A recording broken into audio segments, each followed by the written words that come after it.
Hello students, welcome to Magnet Brains Hindi medium. मेरा नाम है अवनीश त्रिपाठी। तो कक्षा 12 भूगोल में जो सारे इंपॉर्टेंट चैप्टर हम बुक 2 को देख रहे हैं, भारत लोग और अर्थव्यवस्था में, इसमें आज हम पहुंचे हैं चैप्टर नंबर 9, सतत पोषणीय विकास और भारत के संदर्भ में नियोजन, यानी प्लानिंग जो है इंडिया के कंटेक्स्ट में, और सस्टेनेबल डेवलपमेंट क्या है। बहुत ही खास, बहुत ही इंपॉर्टेंट टॉपिक है। इस पूरे चैप्टर की चर्चा आज के सेशन में हम विधिवत रूप से करेंगे। पर इससे पहले कि मैं ये इंपॉर्टेंट चैप्टर स्टार्ट करूं, एक बात का आप बिल्कुल ध्यान रखेंगे कि मैग्नेट ब्रेन्स हिंदी मीडियम एक ऐसा प्लेटफॉर्म है जहां पर आप घर बैठे कक्षा 7 से 12 तक की सारी शिक्षा बिल्कुल निःशुल्क पा रहे हैं, जहां पर आपको 1 या 2 चैप्टर्स पढ़ने के बाद कोई पेड सब्सक्रिप्शन की आवश्यकता नहीं पड़ेगी और किसी तरह के डिस्काउंट कूपन कोड की भी जरूरत नहीं पड़ेगी। तो इसी महत्वपूर्ण जानकारी के साथ स्टार्ट करते हैं आज का ये सेशन, आज का ये लेक्चर, और देखते हैं जैसा कि हम हर चैप्टर में करते हैं कि भाई बेसिकली हम इस चैप्टर में क्या पढ़ने वाले हैं। तो वैसे तो छोटे छोटे एक आध और पॉइंट्स आएंगे, लेकिन 3 चीजें आपको मुख्य रूप से पढ़नी है। एक तो आप परिचय देखेंगे, और परिचय में आप बेसिकली इस बात की चर्चा हम करेंगे कि भाई 2 चीजें जो हैं, यानी आपके नियोजन का अर्थ क्या होता है और यह सतत पोषणीयता से कैसे जुड़ा हुआ है। ठीक है, सतत पोषणीयता जो है इससे ये कैसे जुड़ा हुआ है। तो ये परिचय थोड़ा देखेंगे कि इस चैप्टर का बेसिक मतलब क्या है, क्यों इस टॉपिक को समझने की जरूरत है और कैसे ये चीजें धीरे धीरे निकलकर ऊपर आ रही हैं। फिर हम देखेंगे क्षेत्रीय योजनाओं की आवश्यकता क्यों है। जब आप नियोजन भारत के संदर्भ में देखेंगे तो आप रीजनल प्लानिंग्स देखेंगे, यानी देखिए भारत एक विविधता से बड़ा देश है, बहुत सारी डाइवर्सिटी है, चाहे वो भौगोलिक रूप से हो, सांस्कृतिक रूप से हो, सामाजिक रूप से हो, है ना। हर तरह की यहां पर क्या है, विविधता है या डाइवर्सिटी है। तो अलग अलग विविधताओं को कैपअप करने के लिए, अलग अलग विविधताओं को समायोजित करने के लिए, उनसे डील करने के लिए अलग अलग तरह के नियोजन या प्लानिंग की आवश्यकता पड़ती है। जैसे आप नॉर्थ ईस्ट स्टेट के लिए या उत्तर पूर्वी राज्यों के लिए जो योजना बनाएंगे वो उत्तर प्रदेश में थोड़े ना लागू हो पाएगी, या अगर आप उत्तर प्रदेश के लिए जो बनाएंगे वो आंध्र प्रदेश में थोड़ी हो पाएगी। तो इसलिए जो क्षेत्रीय योजनाएं हैं, which is called regional plannings for the whole country, तो व्हाई इट इज नीडेड, क्यों उसकी आवश्यकता है, क्या जरूरत है और कैसे हम लागू करेंगे, इसकी थोड़ी बातचीत करेंगे। और अंत में हम थोड़ी डिटेल में बात करेंगे सतत पोषणीय विकास पर, जिसको हम कहते हैं सस्टेनेबल डेवलपमेंट। क्या कहते हैं? Sustainable development. आजकल ये दुनिया में बहुत ही छाया हुआ है, इसका जो इंपॉर्टेंस है वो अपने आप में बहुत बड़ा है और इस पर बहुत तेजी से बातचीत हो रही है। किसके संदर्भ में? खास करके इन्वायरमेंट या पर्यावरण के संदर्भ में। ठीक है, और सन 1970 के दशक के बाद और ब्रटलैंड रिपोर्ट आई और 2-3 ऐसी हैपनिंग्स हैं जिसकी चर्चा मैं करूंगा। ये सतत पोषणीय विकास जो है वो बहुत बड़ा एक तरह से इशू बन चुका है और संयुक्त राष्ट्र संघ ने भी 17 सस्टेनेबल डेवलपमेंट गोल्स जारी किए हैं। और पूरी दुनिया में आज जो विकास का रास्ता अपनाने की कोशिश की जा रही है उसमें यह हमेशा देखा जा रहा है कि उसके बैकग्राउंड में सस्टेनेबिलिटी या सस्टेनेबल डेवलपमेंट हो। अब सवाल यह आएगा कि सतत पोषणीय विकास है क्या। तो चर्चा तो हम डिटेल में करेंगे, लेकिन अगर आप बहुत इजीली या क्रक्स में समझना चाहें तो इसका कुल मतलब यह होता है कि आप आज प्रेजेंट में अपना डेवलपमेंट करिए, खूब विकास करिए, लेकिन फ्यूचर के रिसोर्सेस और फ्यूचर के जनरेशन की जरूरतों को हानि पहुंचाए बिना, यानी developing today without compromising the need of coming future. आने वाली जो एक तरह से भविष्य है, आने वाली जो जनसंख्या है, आने वाली जो संतति है, उसके लिए जो संसाधनों की आवश्यकता है उससे छेड़छाड़ किए बिना, उसको कॉम्प्रोमाइज किए बिना आप जो विकास आज का कर सकते हैं वो आप करिए। बेसिकली सतत पोषणीयता का यही मतलब होता है। तो ये मुख्य रूप से 2-3 पॉइंट्स हम इस चैप्टर में पढ़ने वाले हैं और इसको हम रिलेट करेंगे कि कैसे हमारा प्लानिंग, हमारा डेवलपमेंट और हमारा सस्टेनेबल डेवलपमेंट, यानी कि नियोजन, विकास और जिसको कहते हैं सतत पोषणीय विकास, ये तीनों एक दूसरे से जुड़े हुए हैं। ये इस चैप्टर में हम बात करेंगे। ये कॉम्पिटिटिव एग्जामिनेशंस के लिए भी बहुत इंपॉर्टेंट चैप्टर है, खास करके लॉन्ग आंसर राइटिंग्स के लिए और आपके 12th के एग्जामिनेशन के लिए तो है ही। अब सबसे पहले हम बात करेंगे नियोजन की, जिसका का मतलब क्या होता है? प्लानिंग। अच्छा, नियोजन या प्लानिंग का मतलब क्या है? बहुत आसान भाषा में अगर आप समझना चाहें तो इसका मतलब है भाई कि किसी भी काम को करने का या किसी भी काम को दूसरे से करवाने के लिए जो तरह तरह की विधियां, स्ट्रेटेजीज या छोटे छोटे जो लक्ष्य निर्धारित किए जाते हैं, जो तरीका अपनाया जाता है, उसी को आप प्लानिंग कहते हैं। जैसे मान लीजिए हर साल गवर्नमेंट ये बोलेगी कि हमें इस बार एग्रीकल्चर में या कृषि में 4% का ग्रोथ अचीव करना है, तो हम क्या करेंगे? उसके लिए एक प्लानिंग बनाएंगे कि भाई हम सिंचाई के साधन अच्छा करने वाले हैं, हम जो है किसानों को खाद और बीजों पर सब्सिडी देंगे, हम अगर जरूरत पड़ेगी तो बिजली का उत्पादन बढ़ाएंगे ताकि ट्यूबवेल से और ज्यादा अच्छा सिंचाई उनको मिल सके। तरह तरह की चीजें आप प्लान करते हैं, यही होता है नियोजन। ठीक है, अब ये नियोजन क्या है कि बहुत छोटे समय के लिए भी हो सकता है, बहुत बड़े समय के लिए भी हो सकता है। जैसे हमारा योजना आयोग देश में एस्टेब्लिश किया गया कब? मार्च 1950। और इसने क्या किया? इसने पंचवर्षीय योजनाएं, 5 ईयर प्लान्स बनाने शुरू किए। अब ये क्या है? ये जो नियोजन है ये 5 साल का है। अब 2015 में इसके जगह पर आ गया नीति आयोग। क्या आ गया? नीति आयोग। तो अब नीति आयोग ने क्या किया? नीति आयोग ने क्या किया? इसने अलग प्लानिंग की। कितना? 3 इयर्स, 7 इयर्स और 15 इयर्स। इसने क्या किया? 3, 7 और 15 साल की प्लानिंग शुरू की। उसके बाद जब आप बजट बनाते हैं तो हर साल के लिए एक प्लान बनाते हैं। So you have an number of options for the planning. You can go for a short run planning also, you can go for medium run planning also, you can go for the long run plannings also। तो आप बहुत कम समय के लिए भी नियोजन करते हैं, मध्यम काल के लिए भी करते हैं और लघु काल के लिए भी करते हैं, और यही सारी चीजें थोड़ा सा हम यहां पर देखने वाले हैं। तो नियोजन का जो अर्थ है वो किसी कार्य में सोच विचार की प्रक्रिया, कार्यक्रम की रूपरेखा, उसके उद्देश्य यानी गोल्स और उन उद्देश्यों को प्राप्त करने के लिए कार्य करना, यह कहलाता है नियोजन। यानी क्या करना? सबसे पहले आप किसी काम को करेंगे, इसको सोचेंगे, इसको फ्रेमवर्क में लाएंगे, प्लान करेंगे। उसके बाद उसकी रूपरेखा, उसकी गाइडलाइंस तैयार करेंगे कि भाई मैं कैसे इसको करना है, और फिर उसके लिए छोटे छोटे लक्ष्य बनाएंगे और उन लक्ष्यों को पूरा करने के जो कार्यक्रम तय करेंगे, ये सब नियोजन या प्लानिंग कहा जाता है। लेकिन यहां नियोजन का अर्थ केवल आर्थिक विकास की प्रक्रिया से है, ये बात का ध्यान रखिए। भारत में खास करके जो प्लानिंग है, पूरी दुनिया में जो प्लानिंग है, नियोजन है, वो आर्थिक विकास से है। मैंने आपको पहले भी समझाया है कि एक होता है, या आर्थिक विकास तो यहां स्पष्ट बोल दिया है, वरना एक होती है समृद्धि जो मुख्य रूप से आर्थिक विकास से जुड़ी होती है, और एक होता है विकास, डेवलपमेंट। अंग्रेजी में कहते हैं ग्रोथ एंड डेवलपमेंट। तो ये जो समृद्धि है ये बेसिकली आर्थिक होती है और नंबर्स की होती है। मतलब क्या होगा? यहां संख्यात्मक बात की जाएगी, है ना, संख्यात्मक बात की जाएगी या मात्रात्मक बात की जाएगी। कितना % आय बढ़ा, कितनी जनसंख्या बढ़ी, है ना, कितना जीडीपी बढ़ा। लेकिन ये जो विकास है ये क्या होता है? गुणात्मक होता है, क्वालिटेटिव होता है। शिक्षा बढ़ी कि नहीं, स्वास्थ्य बढ़ा कि नहीं, ठीक, स्वतंत्रता मिल रही है कि नहीं, समानता मिल रही है कि नहीं, ये सारी चीजें विकास से आती हैं। तो जो नियोजन है ये मुख्य रूप से आर्थिक विकास से जुड़ा है, और इसका मतलब होता है परिवर्तन की उन क्रमिक अवस्थाओं से है जिनमें होकर प्रदेश विकास की पूर्णता को प्राप्त करता है। यानी धीरे धीरे आप जब ओवरऑल विकास को अचीव कर लेते हैं तो वहां नियोजन आपका कंप्लीट होता है। अब हम, ये तो हो गया नियोजन का क्रक्स। अब बात ये होगी कि भाई क्षेत्रीय योजनाओं की आवश्यकता क्यों है, क्यों हमको रीजनल प्लानिंग करनी पड़ेगी हमको। अब आपको पता है कि पूरा भारत एक विविधता बड़ा देश है, मैंने आपको शुरू में बताया, अलग अलग जाति है, धर्म है, स्टेट्स हैं, ज्योग्राफिक कंडीशंस हैं, तो हमें उसके लिए अलग अलग योजनाएं बनानी पड़ेंगी। तो देश के सभी क्षेत्रों में एक समान आर्थिक विकास नहीं हुआ है। खास करके अगर आप देखें तो जो पश्चिमी क्षेत्र है वो थोड़ा ज्यादा विकसित दिखाई देता है और पूर्वी क्षेत्र थोड़ा कम विकसित दिखाई पड़ता है। ठीक है, देश के आर्थिक विकास में बड़ी प्रादेशिक विषमताएं हैं, और स्वतंत्रता से पूर्व भारत एक उपनिवेश यानी गुलाम था, और यहां पर सभी संसाधनों का विकास केवल अंग्रेजों ने अपने फायदे के लिए किया, जितना खुद का फायदा कर सकें। और देखिए आप चौंक जाएंगे, मतलब ये जनरली ध्यान देने वाली बात है। आपको एक चीज और दिखाई देगा कि उन्होंने पश्चिमी एरिया पर ज्यादा बहुत ध्यान दिया, और क्योंकि यहां से खास करके जो बंदरगाह या इन स्टेट्स का ट्रेड कॉमर्स है उस पर बहुत विशेष ध्यान था, क्योंकि इधर से आराम से वो अपना लेकर माल निकल जाते थे ब्रिटेन। तो ये भी एक बहुत बड़ा कारण रहा है। ठीक है, कोलकाता में उनका एस्टेब्लिशमेंट था, सेंटर था बहुत, लेकिन आपको दिखाई पड़ेगा कि अंग्रेजों ने बहुत ज्यादा जो संसाधन या विकास की स्थितियां पैदा की, उसमें सबसे बड़ा हित उनका खुद का छुपा हुआ था। ये नहीं कि ओवरऑल समानता पूरे देश में लानी है विकास करके। स्वतंत्रता के बाद देश का स्वरूप एक खंडित अर्थव्यवस्था वाला था। खंडित अर्थव्यवस्था मतलब जैसे देश में कई सारे रजवाड़े थे, उनका अलग अर्थव्यवस्था था, अलग राज्यों की अलग अर्थव्यवस्था थी, एक देश जैसी कोई स्थिति नहीं थी। तो आवश्यकता इस बात की थी कि देश में संतुलित प्रादेशिक विकास किया जाए, जिसको क्या बोलते हैं? Balanced state development. यानी क्या किया जाए? सभी राज्यों को विकास की धारा से समानता से जोड़ा जाए।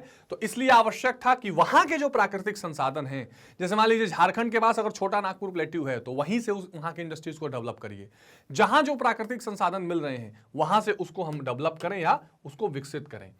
इन संसाधनों के साथ तकनीक और निवेश, यानी एक तो वहां पे संसाधन है, ठीक, उसके साथ आप टेक्नोलॉजी को जोड़ दीजिए और पैसा लगा के इन्वेस्टमेंट करिए। अगर ध्यान दिया जाए तो क्षेत्रीय और सामाजिक विषमताओं की प्रबलता पर काबू पाने के लिए लक्ष्य क्षेत्र और लक्ष्य समूह योजना उपागमों को प्रस्तुत किया गया।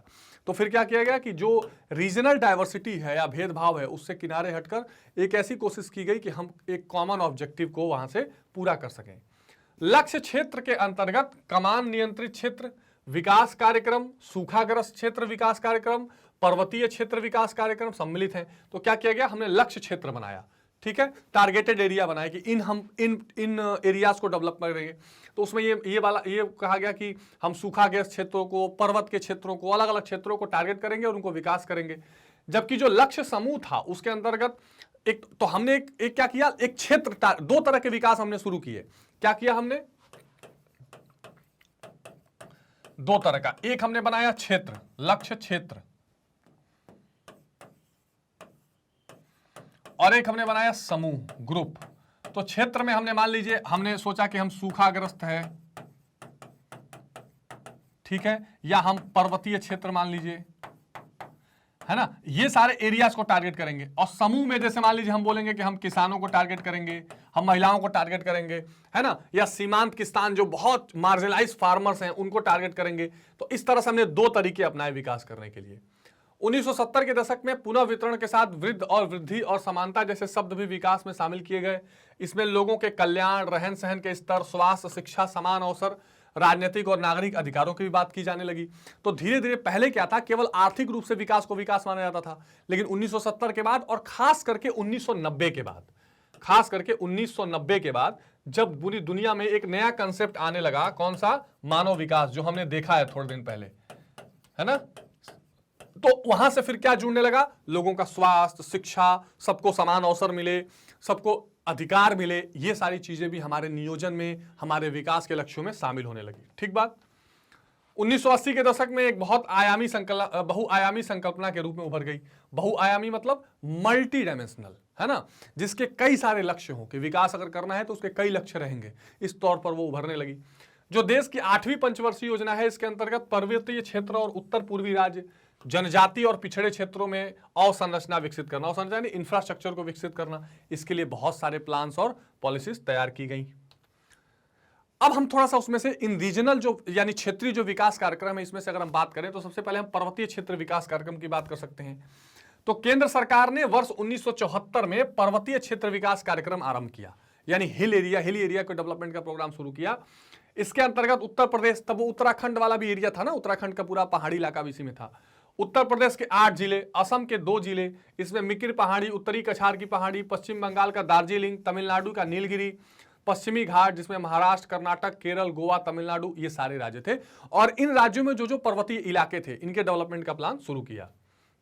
1981 में पिछड़े क्षेत्रों की राष्ट्रीय समिति ने इन सभी पर्वतीय क्षेत्रों को पिछड़े पर्वतीय क्षेत्रों में शामिल करने की सिफारिश की। जिनकी ऊंचाई 600 मीटर से अधिक थी, उनको सभी पिछड़ों में और जनजातीय योजनाएं लागू नहीं की जाती हैं। पहले तो उसको कोशिश ये की गई कि पिछड़े इलाके में उसको शामिल कर लिया जाए ताकि इनका विकास हो। भारत के पर्वतीय क्षेत्र में नदियां, वन्य संसाधन, वनस्पति, जीव जंतु, खनिज संपदा, इनका एक बहुत बड़ा भंडार था। तो यहाँ दो कारण थे, एक तो इन प्राकृतिक संसाधनों का हम इस्तेमाल कर सकें और वहां के लोगों का विकास कर सकें। ठीक है।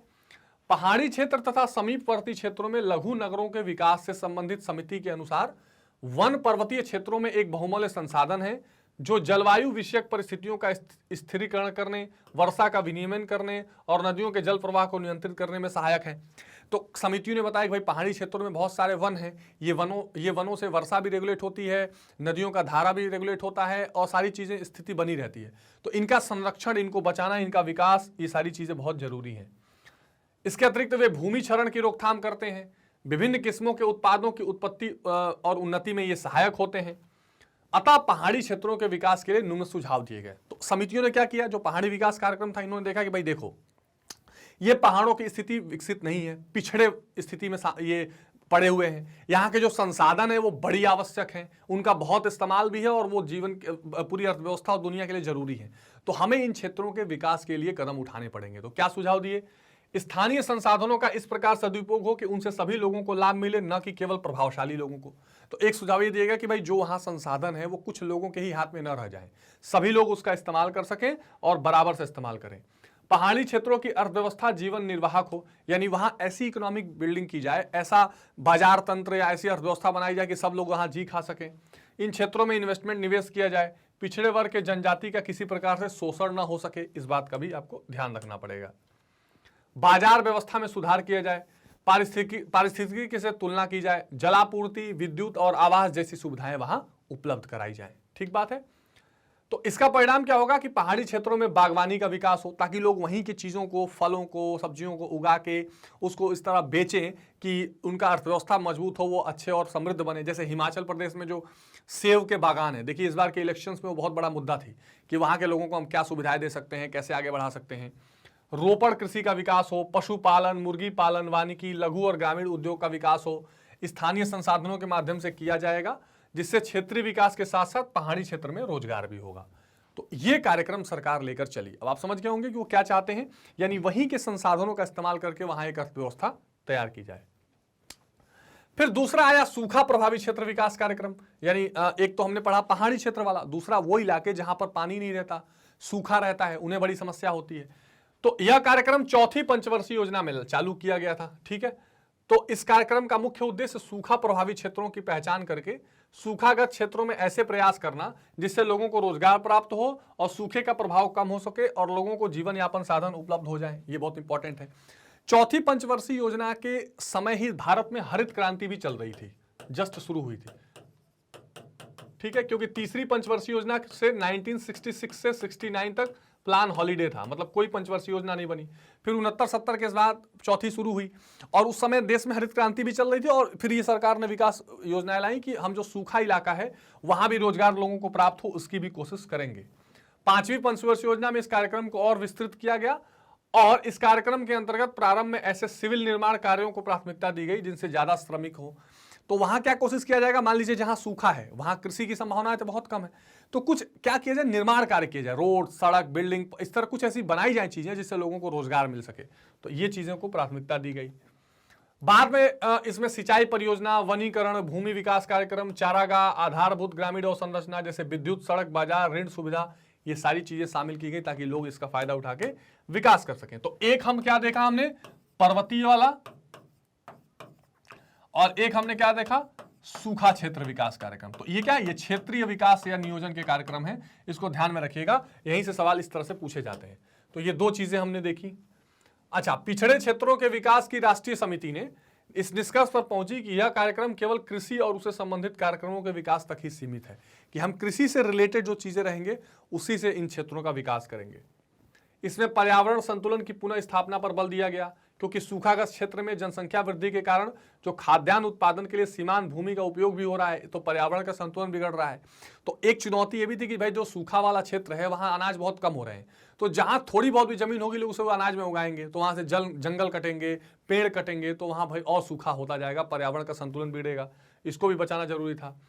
अतः आज आवश्यकता इस बात की है कि इन क्षेत्रों में वैकल्पिक रोजगार उपलब्ध कराए जाएं, जैसे चर्म शोधन शालाओं की स्थापना, स्थानीय लोगों को रोजगार उपलब्ध हो, आमदनी बढ़ेगी, घुमक्कड़ी और आवर्जन कम होगा, पर्यावरण पर अच्छा प्रभाव पड़ेगा, शिल्प और अन्य आय अर्जक साधक भी उपलब्ध हो सकेंगे। तो इसका निष्कर्ष या इसका उपाय क्या निकाला जा सकता है कि भाई हम कृषि के अलावा कुछ वैकल्पिक रोजगार भी दें, वहाँ कुछ ऐसी इंडस्ट्रीज लगाएं या कुछ ऐसा उनको शिल्पकारी करने का अवसर दें कि वो कृषि पर या भूमि पर दबाव उनका कम हो और वो बहुत ज़्यादा घुमक्कड़ी प्रवृत्ति के भी ना हो कि कहीं भी घूम घूम के अपना रोजगार ढूंढें और उनको एक स्थिर रोजगार वहाँ मिल सके। अनुकूल प्रबंधन किया जाए, जल संभरण आधार पर पानी, वनस्पति और भूमि का विकास, और इन क्षेत्रों में उत्पादित मूल्यवर्धित माल में विपणन और प्रसंस्करण, विपणन यानी कि उनका मार्केटिंग हो, वहाँ जो चीज़ें बने और या प्रोसेसिंग हो, ये सारी चीज़ें वहाँ पर की जाएं। इससे अवसर पैदा होगा और इस क्षेत्र के विकास के कार्यक्रम का सार होना चाहिए, प्रसार होना चाहिए, बेसिकली यहाँ प्रसार कर लीजिएगा, कार्यक्रम का प्रसार होना चाहिए। ठीक है, यानी क्या किया जाए, कोशिश कि वहाँ के भूमि का विकास हो, जल संभरण की व्यवस्था हो, वहाँ के चीज़ों को जो बनाया जा रहा है उसमें मूल्य वृद्धि हो और उनको विपणन यानी बाजार की सुविधा मिले, प्रोसेसिंग यानी प्रसंस्करण मिले, ताकि वो क्या कर सके और अच्छा यहाँ पर कर सके। विकास के लिए शुरू किए जाने वाले न्यूनतम आवश्यक कार्यक्रमों में प्रतिभाशाली व्यावसायिक और प्रशासनिक कार्मिकों की सेवाओं को आकर्षित करना, उन्हें बनाए रखने के लिए उपयुक्त संरचनात्मक और अन्य सुविधाएं देना, तो जो लोग वहाँ क्रिएटिव काम कर सकते हैं उनको सपोर्ट करना ताकि वहाँ अच्छी चीज़ें आ सकें, इस पर भी सरकार को काम करना चाहिए। राजस्थान, गुजरात, पश्चिमी मध्य प्रदेश, ये वो जिले हैं जो सूखाग्रस्त रहते हैं, महाराष्ट्र में मराठवाड़ा, आंध्र प्रदेश में रॉयल सीमा, तेलंगाना पठार, कर्नाटक का पठार, तमिलनाडु की जो हाईलैंड उच्च भूमि है, आंतरिक भाग के शुष्क और अर्ध शुष्क भागों में सूखे जिले फैले हुए हैं। तो ये जो आप अभी तक चर्चा कर रहे थे जिन कार्यक्रमों की, जिन आवश्यकताओं की, वो इन्हीं जिलों में ज्यादा लागू करने की जरूरत है। तो आपको इतना तो पता ही होना चाहिए कि देश के कौन कौन से प्रदेश में या इलाके में थोड़ा सूखा प्रभावित है, तो ये आपके दिमाग में जरूर रहना चाहिए। 1967 में योजना आयोग ने 67 जिले चिन्हित किए हैं और 1972 में सिंचाई आयोग ने 30% से कम सिंचित क्षेत्र सूखा प्रभावित क्षेत्र में शामिल किए गए हैं। तो जिस इलाके में 30% से भी कम सिंचाई हो पाए वो सूखा इलाका बेसिकली दिया गया है। तो ये आपने क्षेत्रीय नियोजन की आवश्यकताएं देखी और दो तरह के आपने एग्जाम्पल देखे कि कैसे हम पर्वतीय विकास कार्यक्रम और सूखाग्रस्त विकास कार्यक्रम से भी प्लानिंग कर सकते हैं। अब हम जो अगले पार्ट या अंतिम पार्ट तक पहुंचेंगे वो है सतत पोषणीय विकास या सस्टेनेबल डेवलपमेंट। देखिए ये बहुत ही खास टॉपिक है, इस टॉपिक को आप बहुत अच्छे से इसके बारे में जानना जरूरी है। मैंने आपको जैसा आरंभ में बताया कि सतत पोषणीयता या सस्टेनेबल डेवलपमेंट का मतलब ये होता है कि आप अपना विकास करिए लेकिन आने वाले फ्यूचर के विकास को आप कॉम्प्रोमाइज मत करिए या उनके लिए संभावनाएं खत्म मत करिए। मान लीजिए आपको लग रहा है कि भाई कोयले से मैं बहुत बड़ा कोई संयंत्र बना सकता हूं, ठीक है बनाओ, पर ऐसा मत करो यार कि 200 साल का कोयला अकेले निकाल के खत्म कर दो, आने वाले जनरेशन के लिए बचे ही ना। या पानी इतना प्रदूषित कर दो कि जो आगे आए वो पी ही ना पाए, हवा इतना प्रदूषित करके छोड़ो कि वो जी ही ना पाए। So developing today without compromising the need of tomorrow, यही सतत पोषणीयता होती है। सतत पोषणीय विकास शब्द का प्रयोग सबसे पहले 1970 में क्यूबा में हुए कोको उद्घोषणा में किया गया। इस उद्घोषणा के बाद इस शब्द का प्रयोग राष्ट्रीय और अंतर्राष्ट्रीय स्तर पर विकास की समस्याओं के लिए एक औषधि के रूप में काम होने लगा, क्योंकि ये एक ऐसी चीज थी जिसकी जरूरत अभी दुनिया को है। दुनिया किस स्थिति में पड़ी है, एक तरह से जिसको कहते हैं ना कि इमरजेंसी पर्यावरणीय समस्याओं से जूझ रही है। ऐसी समस्याएं जिसमें सबसे बड़ी समस्या क्या है, ग्लोबल वार्मिंग, आपने सुना होगा, वैश्विक ताप, ये एक बहुत बड़ी समस्या है। बाकी वायु प्रदूषण, जल प्रदूषण, ये तो प्रदूषण है ही। ये ग्लोबल वार्मिंग का मतलब क्या है, पृथ्वी का और गर्म हो जाना। पृथ्वी का और गर्म हो जाने से क्या मतलब है, देखो पृथ्वी पे कुछ गैसेस ऐसी हैं उसकी वायुमंडल में, सूर्य से जब रोशनी आती है ना तो ये रोशनी पृथ्वी से टकराने के बाद वापस जाने लगती है। लेकिन अगर ये सारी रोशनी, सारी गर्मी वापस चली जाए तो पृथ्वी एक ठंडा मरुस्थल बन जाएगी। तो कुछ ऐसी गैसेस हैं, कार्बन डाइऑक्साइड, मीथेन, ये गैसेस क्या करती हैं, इस गर्मी को थोड़ा वायुमंडल पे रोक के रखती हैं, बाकी जाने देती हैं, उतना रोक के रखती हैं जिससे पृथ्वी का वायुमंडल उतना रहे कि जीवन संभव हो सके। लेकिन हम अप्राकृतिक रूप से इन गैसेस को बढ़ाते जा रहे हैं, कार्बन डाइऑक्साइड, मीथेन, औद्योगिकरण के कारण, गाड़ियों के धुएं के कारण सब बढ़ती जा रही है। अब इससे क्या हो रहा है, अब इससे हो ये रहा है कि पृथ्वी का तापमान अपने आप बढ़ रहा है, सारे ग्लेशियर्स पिघल रहे हैं, कोस्टल एरियाज के डूबने की संभावना है, यही ग्लोबल वार्मिंग है। ठीक, इसके साथ साथ जितने प्राकृतिक संसाधन हैं उनका हम एकदम असीमित रूप से दोहन करते जा रहे हैं। तो हम क्या कर रहे हैं, इस पृथ्वी को आने वाले समय में जीवन जीने योग्य न रहे ऐसा बनाते जा रहे हैं, बना रहे हैं ना। तो सतत पोषणीय विकास ये कहता है कि नहीं, विकास का ऐसा मॉडल चुनिए कि आप आज अच्छा विकास कर सकें और आने वाले पीढ़ी के लिए भी एक अच्छा जगह छोड़ दें। तो ये एक इंपॉर्टेंट चीज दुनिया में देखी जा रही है। विकास समाज विशेष की स्थिति और उसमें अनुभव किए गए परिवर्तनों की प्रक्रिया है, जिससे यह ज्ञात होता है कि समाज में किस प्रकार की प्रौद्योगिकी विकसित हुई है और किस प्रकार का पोषण हुआ है। तो विकास का मतलब तो ये भाई कि किस तरह का परिवर्तन हो रहा है, किस तरह की टेक्नोलॉजी बढ़ी, किस तरह का जीवन स्तर सुधरा, ये तो विकास है। लेकिन ये कैसा है, क्या खतरनाक तो नहीं है। विकास स्वयं में बहुआयामी संकल्पना है, सही बात है। ये विकास जो होता है अपने आप में मल्टी डायमेंशनल होता है। किसी का सामाजिक विकास होगा, किसी का आर्थिक विकास होगा, किसी का सांस्कृतिक विकास होगा, बहुत सारे विकास के तरीके हैं। जो अर्थव्यवस्था, समाज और पर्यावरण में परिवर्तन का द्योतक है। पर यह जरूर बताता है कि हाँ, विकास का मतलब आपकी इकोनॉमी, आपका समाज, आपकी संस्कृति में एक चेंज दिखाई देगा। यह परिवर्तन सकारात्मक और अतुलनीय हो सकता है, ये भी बात सही है। तो अब हमें कोशिश क्या करना है कि अगर मान लीजिए हम समाज में कोई परिवर्तन ला रहे हैं या अर्थव्यवस्था में कोई परिवर्तन ला रहे हैं, तो ये सकारात्मक हो, पॉजिटिव हो। यह ऐसा ना हो कि वो समाज या पर्यावरण पर एक असंतुलन पैदा कर दे या एक निगेटिविटी पैदा कर दे। ये बहुत इंपॉर्टेंट है। विकास की संकल्पना 20वीं शताब्दी के उत्तरार्ध की देन है, जिसे आर्थिक वृद्धि के पर्याय के रूप में देखा जाता है। और उसमें सकल राष्ट्रीय उत्पाद, प्रति व्यक्ति आय और प्रति व्यक्ति उपभोग के संदर्भ में भी देखा जाता है। एक तो ये भी एक विकास है कि हम केवल आर्थिक पक्ष पे बात करें, लेकिन अब जानते हैं कि विकास की अभी चीजें बदल रही हैं। अब केवल मात्रात्मक नहीं, हम गुणात्मक विकास की भी बात करने लगे हैं, जिसमें अच्छा स्वास्थ्य हो, अच्छी शिक्षा हो, अच्छा अधिकार सबको मिले, समान अवसर मिले। अब ये भी विकास में शामिल होता जा रहा है। 1970 के दशक में पुनः वितरण के साथ इसमें बुद्धि और वृद्धि और समानता जैसे शब्द भी विकास में शामिल किए गए।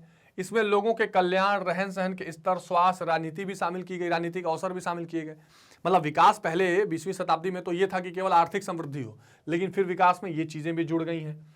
तो 1980 के दशक में यह एक बहुआयामी संकल्पना के रूप में उभरा है। तो केवल विकास की अगर बात करें तो अब विकास एक मल्टी डायमेंशनल अप्रोच के तौर पर उभर गया है। ये तो हम सब देख चुके हैं।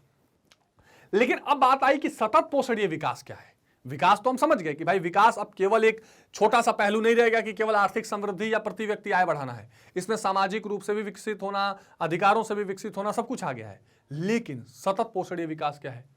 तो आधुनिक विकास की गतिविधियों ने संसाधनों के साथ साथ पर्यावरण को भी बुरी तरह प्रभावित किया है। घटते हुए प्राकृतिक संसाधन, बढ़ते हुए पर्यावरण प्रदूषण के कारण सतत पोषणीय विकास की धारणा और प्रबल हो रही है। तो ये जो सतत पोषणीय विकास है, ये धारणा विकसित हो रही है, प्रबल हो रही है। किसके कारण ये प्रबल हो रही है? जो आज के डेट में ये पर्यावरण को भारी नुकसान पहुंचता जा रहा है, उसके कारण। इसे कई नामों से जानते हैं, जैसे संपोषित विकास, निर्वहनीय विकास, धारणीय विकास आदि पर्यावरण मुद्दों पर विश्व समुदाय की बढ़ती हुई चिंता यहां कर लीजिएगा, ठीक है। इसकी बढ़ती हुई चिंता ने संयुक्त राष्ट्र संघ ने विश्व पर्यावरण और विकास आयोग का गठन किया, यानी world economic and development commission. इसके प्रमुख नॉर्वे के प्रधानमंत्री गरो हरलेक ब्रटलैंड थी। तो जब ये संगठन विकसित किया गया, क्या विश्व पर्यावरण और विकास आयोग एक बनाया गया यूएनओ के द्वारा, और उसका हेड बनाया गया नॉर्वे के प्रधानमंत्री गरो हरलेक ब्रटलैंड। अब ये ध्यान रखिएगा, बहुत इंपॉर्टेंट है। इस आयोग ने, जिसे हम ब्रटलैंड आयोग कहते हैं, आवर कॉमन फ्यूचर नाम से एक रिपोर्ट रखी। इस रिपोर्ट में औद्योगिक विकसित और विकासशील देशों के विकास को नियंत्रित करने पर जोर दिया गया। यहीं से सतत पोषणीय आया कि जब पर्यावरण में बहुत सारी समस्याएं आने लगी तो यूनाइटेड नेशन ऑर्गेनाइजेशन को ये लगा, जैसा हम यहां देख चुके हैं, कि भैया यहां तो अब हमें कुछ करना पड़ेगा। तो उन्होंने एक क्या किया, उन्होंने एक समिति बनाई, पर्यावरण विकास समिति, जिसका हम बात कर चुके हैं, पर्यावरण एवं विकास आयोग समिति, और उसका हेड बनाया नॉर्वे के प्रधानमंत्री को। उन्होंने जो रिपोर्ट सौंपी वो आवर कॉमन फ्यूचर के नाम से 1987 में प्रस्तुत की, और उसमें ये कहा गया कि भैया जो तेजी से ये विकास होता जा रहा है, करते जा रहे हैं विकसित देश और विकासशील देश, इन पर एक कंट्रोल लगाने की आवश्यकता है। रिपोर्ट में कहा गया कि विकासशील देश अपने यहां हो रहे विकास को नियंत्रित करते हैं तो उन्हें काफी दिक्कतों का सामना करना पड़ेगा। उसमें यह भी कहा गया कि जो डेवलपिंग कंट्रीज हैं भाई, वो अभी भी आजाद होकर धीरे धीरे आगे बढ़ रही हैं, इनको अगर हम एकदम से बोल दें कि विकास रोक दीजिए तो यह भी संभव नहीं है। एक चिंता यह भी जाहिर की गई। इस रिपोर्ट में सतत पोषणीय विकास की परिभाषा दी गई। तो देखो उन्होंने क्या बोला कि देखो, सबसे पहले उन्होंने बोला कि जो हम ये विकास कर रहे हैं ना, खूब कोयला यूज कर रहे हैं, लोहा यूज कर रहे हैं, खूब प्रदूषण कर रहे हैं, खूब उद्योग लग रहे हैं, इस विकास से ही विनाश होगा। लेकिन उन्होंने ये भी कहा कि भाई हम विकास तो रोक भी नहीं सकते। तो उन्होंने कहा बीच का रास्ता निकाल। तो उन्होंने कहा कि ठीक है विकास करो, लेकिन सतत पोषणीय विकास करो। तो पूछा गया सतत पोषणीय विकास क्या है? तो उन्होंने कहा सतत पोषणीय विकास का अर्थ है कि भविष्य में जनसंख्या की आवश्यकताओं की पूर्ति को ध्यान रखे बिना या सहयोग सोचे बिना वर्तमान जनसंख्या की आवश्यकताओं की पूर्ति के लिए कदम उठाना। यह क्या है? यह गलत है। इसलिए हम क्या करें कि कम से कम हम ये सोचें कि भविष्य में जो लोगों की जनसंख्या की जो आवश्यकताएं हैं उसको ध्यान में रखें, उससे सहयोग स्थापित करते हुए हम अपने विकास को करें, वो सतत पोषणीयता कहलाएगी। तो इस चीज को उन्होंने मना किया। सतत पोषणीय विकास का अर्थ है कि केवल हम कदम उठाते जाएं उनके सोचे समझे बिना, ये सही नहीं है। तो इसके अंतर्गत क्या उद्देश्य होते हैं? हम सब समान हैं, हमारा भविष्य भी एक समान है। विकास की सतत प्रक्रिया में प्रत्येक वर्ग का योगदान होना चाहिए। उनका उद्देश्य एक ही परंतु लक्ष्य प्राप्ति के तरीके अलग अलग हैं, यह ध्यान रखना चाहिए। और यहां सतत पोषणीयता का क्या अर्थ दे दिया कि भाई हमें भविष्य में जनसंख्या की आवश्यकताओं की पूर्ति को ध्यान रखे बिना या सहयोग सोचे बिना वर्तमान की जनसंख्या की आवश्यकताओं की पूर्ति के लिए कदम उठाना, ऐसा नहीं, बल्कि क्या करना है, हमें भविष्य की जनसंख्या की आवश्यकताओं की पूर्ति को ध्यान में रखकर वर्तमान की जनसंख्या की आवश्यकताओं की पूर्ति के लिए कदम उठाना है। तो अगर आप सतत पोषणीयता केवल देखें तो ये चीज इतना हटा दीजिएगा। बिना या सहयोग सोचे बिना, इसको हटा दीजिएगा तो सतत पोषणीयता ये आ जाएगी। और सतत पोषणीयता क्या नहीं है, तब ये बिना सहयोग सोचे बिना, अगर इसको ऐड कर देंगे, ये एक कॉमन लाइन है, तो आपको ये दिख जाएगा कि नहीं, हमें इस तरह विकास नहीं करना है। ये आप बिल्कुल दिमाग में क्लियर रखिएगा। तो सतत पोषणीयता क्या है? सतत पोषणीयता विकास का अर्थ है कि भविष्य में जनसंख्या की आवश्यकताओं की पूर्ति को ध्यान रख के वर्तमान जनसंख्या की आवश्यकताओं की पूर्ति के लिए कदम उठाया जाए। और सतत पोषणीयता क्या नहीं है, तो उसके बिना अगर हम कदम उठाएंगे तो सतत पोषणीयता उसे नहीं कही जाएगी। क्लियर है? तो इसके अंतर्गत क्या क्या चीजें आ जाएंगी? हम सब समान है, हमारा भविष्य एक है, आवर कॉमन फ्यूचर। विकास की सतत प्रक्रिया में प्रत्येक वर्ग का योगदान होना चाहिए, उनका उद्देश्य एक है परंतु लक्ष्य प्राप्ति के तरीके अलग हैं। विकास का प्रक्रम स्वभाव में संतुलित और संचालित हो। विकास का प्रक्रम लंबा और लगातार होना चाहिए, ये नहीं कि एक ही दिन में आप सोचें कि हम सब विकसित हो जाएं। इसमें समान वितरण, सामाजिक न्याय का ध्यान रखना चाहिए, जिसको आप बोलते हैं सोशल जस्टिस, यानी समाज के हर व्यक्ति तक विकास पहुंचे, है ना, अंतिम कहते हैं ना, पंक्ति में खड़े अंतिम व्यक्ति तक विकास पहुंचे। विकास के प्रक्रम संकलित और सहयोगी होने चाहिए, एक दूसरे से कोऑपरेटिव होने चाहिए। रॉबर्ट रिपीटो ने अपनी पुस्तक ग्लोबल पॉसिबल में सतत विकास को एक ऐसा लगातार विकास का क्रम बताया है जिससे प्रत्येक प्राकृतिक और सांस्कृतिक संसाधन एक साधन के माध्यम से किसी उद्देश्य की पूर्ति करते हैं। बिल्कुल, तो हम क्या करते हैं कि जितने भी विकास के मॉडल है वो एक साधन है, साध्य नहीं है, केवल हम उसको यूज कर रहे हैं एक जगह पहुंचने के लिए। और हम साधनों को ही सबसे बड़ा न मान लें, बल्कि हम ये मान के चलें कि अभी हमें एक बड़ा एक्सपेक्ट हासिल करना है, लोगों के सतत विकास को हासिल करना है, इसलिए हम कुछ छोटे छोटे संसाधनों का इस्तेमाल कर रहे हैं। इस विकास का किसी भी प्राकृतिक कारक से प्रतिरोध नहीं होना चाहिए, बहुत इंपॉर्टेंट। यानी आप जो विकास कर रहे हैं उससे जो पर्यावरण या प्राकृतिक जो ऑब्जेक्टिव्स हैं या प्राकृतिक जो कारक हैं उसके खिलाफ ना हो कि आप विनाश करने लगें, बल्कि प्रकृति उत्पादक के संदर्भ में यह निष्कर्षित होना चाहिए, यानी उसके साथ तालमेल प्रकृति से इसका पूरा रहना चाहिए। इस प्रकार हम कह सकते हैं कि सतत पोषणीय विकास की अवधारणा पारिस्थितिकी अनुरूप, यानी जो पूरा इन्वायरमेंट है, पूरा इकोलॉजी के अनुरूप है। आर्थिक रूप से व्यवहार है, व्यवहार यानी जो एक तरह से प्रोडक्टिव लगे, जो प्रैक्टिकल लगे कि हाँ भाई लोगों के रीच में है। ऐसा आप आर्थिक विकास मत कर दीजिए कि आपने खूब बड़ी बड़ी बिल्डिंग खड़ी कर दी और वहां आम आदमी घुस भी ना पाए। और सामाजिक रूप से स्वीकारोक्ति होना चाहिए, वेरी इंपॉर्टेंट। तो सतत विकास को आप कैसे देख सकते हैं? जो पर्यावरण के हिसाब से संतुलित हो, व्यवहारिक हो आर्थिक रूप से, और सामाजिक रूप से भी लोग उसको स्वीकार करें, वही विकास है। ठीक है, और वही सतत विकास होता है। तो इस वाले कंसेप्ट को बहुत ध्यान से समझ लीजिएगा, ये इस चैप्टर का बहुत इंपॉर्टेंट कंसेप्ट है। सतत विकास मतलब आज का विकास हो, पर आने वाले समय में, आने वाले भविष्य की संतति के जो संसाधन है या उनके विकास की जो संभावनाएं हैं उसको कॉम्प्रोमाइज या उससे खिलवाड़ किए बिना। तो ये था पूरा चैप्टर। इस चैप्टर में हमने वो सारी इंपॉर्टेंट चीजें देख ली जो आपको इस चैप्टर के नियोजन, क्षेत्रीय नियोजन और सतत विकास, जो 3 इंपॉर्टेंट टॉपिक्स थे, उसको कवर कर लिया। इसमें कोई डाउट, समस्या, परेशानी होगा तो कमेंट बॉक्स में जरूर बताइएगा। एक बात का और ध्यान रखिएगा, क्योंकि जो मैग्नेट ब्रेन्स का प्लेटफॉर्म है, मैग्नेट ब्रेन्स की वेबसाइट, मैग्नेट ब्रेन्स का यूट्यूब मंच, मैग्नेट ब्रेन्स का एप्लीकेशन, वहां से ये सारे कोर्सेज फ्री ऑफ कॉस्ट में पढ़ सकते हैं, बिना किसी कूपन कोड के, बिना किसी डिस्काउंट ऑफर के। वीडियो के डिस्क्रिप्शन बॉक्स में नोट्स ऑर्डर करने के भी आपको लिंक दिए हुए हैं और बुक्स और ई बुक्स के लिंक हैं। लाइक, शेयर और सब्सक्राइब करना नहीं भूलिएगा। और जो सोशल मीडिया हैंडल्स है मैग्नेट ब्रेन्स के, Twitter, Telegram, Facebook, Instagram, YouTube, इनको फॉलो करते रहिए। मिलते हैं अगली वीडियो में एक नए चैप्टर के साथ। तब तक टेक केयर, बाय बाय।